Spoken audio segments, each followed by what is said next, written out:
Good morning, team. This is Admiral Richardson, the Chief of Naval Operations.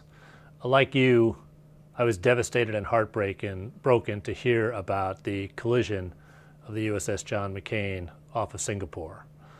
They are moored in Singapore right now, and all of our assistance is flowing to the ship and the crew. That is our primary focus right now, the safety of the crew and the ship and taking care of their families. I'd like to thank everybody who has helped us get to this point, including and especially the Republic of Singapore Navy.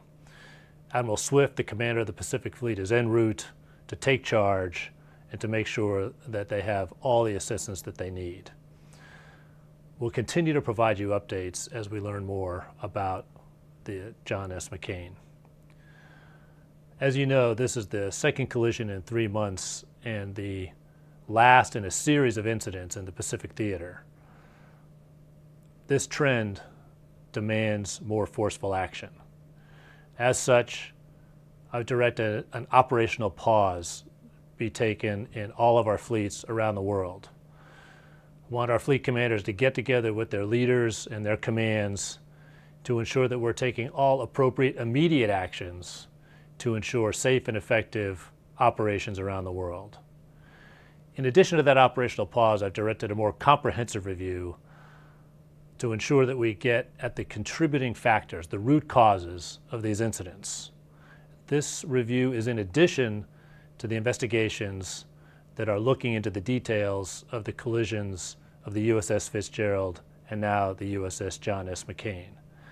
I've asked Admiral Phil Davidson, the commander of USS Fleet Forces Command, to take charge of that investigation.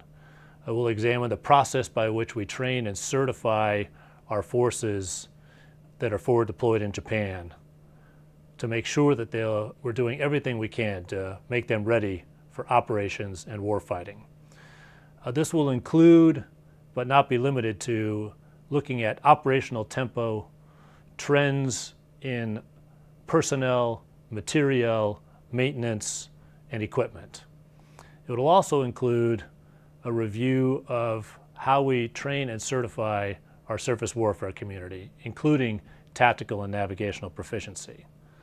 Now, I want to make as many resources across the Navy available to Admiral Davidson in the conduct of this review, and that will include the Naval Inspector General, the Naval Safety Center, and others. I want this to be a broad and diverse team, including officer and enlisted from across the Navy, and also people outside the Navy, the other services, and the private sector.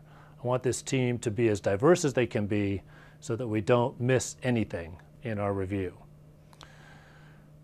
This review will be on a very tight timeline. I want to get frequent updates. This requires urgent action. We need to get to it and take corrective action. Finally, I will be getting updates throughout, and I'll keep our leadership informed.